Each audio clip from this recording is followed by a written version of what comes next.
Halo teman-teman, saya Oya Sujiwo, saya Chief Editor Bumi Langit Komik.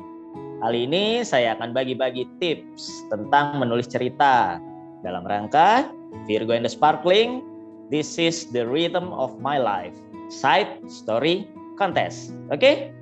Plot cerita itu sebetulnya banyak pilihannya, tapi yang harus kita kuasai kembali ke 3 babak tadi. Ketika kita sudah tahu 3 babak itu urutannya seperti apa, selanjutnya kita bisa main-mainkan, bisa dibuat maju, bisa dibuat mundur, bisa dibuat lompat, lalu baru di reveal belakangan, atau bisa bergerak mundur. Banyak cara untuk bikin plot itu bisa menarik dan gregetan. Tapi yang pasti kuasai dulu strukturnya. Ketika kita sudah kuasai struktur, baru kita bisa mainkan. Hampir sama seperti tadi, jadi kita keluarkan dulu idenya. Paling gampang gunakan post-it atau kertas yang tempel sementara itu. Setiap ada ide, tulis, lalu tempel di tembok. Nggak urut, nggak apa-apa. Tulis aja semua ide yang keluar, langsung tulis, langsung tempel. Tulis, tempel, tulis, tempel, tulis, tempel. Nggak usah dipikir-pikir dulu, nggak usah dipilih-pilih dulu. Pilihnya belakangan. Intinya jangan sampai ide itu hilang, karena kita lupa. Jadi rekam semua idenya, tulis, tempel, tulis, tempel, tulis, tempel. Tidak usah diurutkan dulu. Urutinnya nanti kemudian. Nah, disinilah baru kita coba urut-urutkan. Jadi kita kan tadi sudah punya semua idenya, kita tempel di tembok ya. Udah. Dari situ baru kita pindah-pindahin posisinya. Mana yang bisa duluan, mana yang bisa belakangan. Itu akan lebih mudah dibanding kita menulis dari depan ke belakang secara linear, secara ngurut.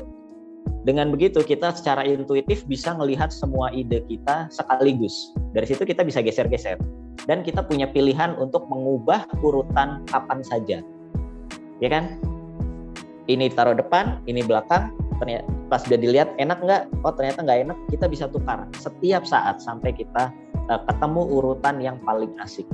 Nah, menulis itu adalah ketika kita sudah menemukan urutannya di tembok itu sudah selesai, baru kita mulai menulis. Kalau kita mulai menulis tapi belum punya gambaran secara keseluruhan, itu akan jauh lebih sulit.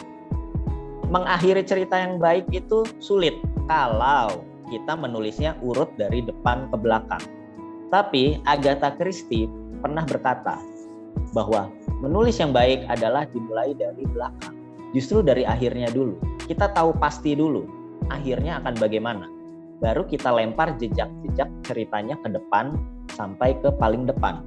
Setelah kita lakukan itu semua, baru kita mulai menulis dari depan. Tapi kita sudah tahu pasti akhirnya akan bagaimana.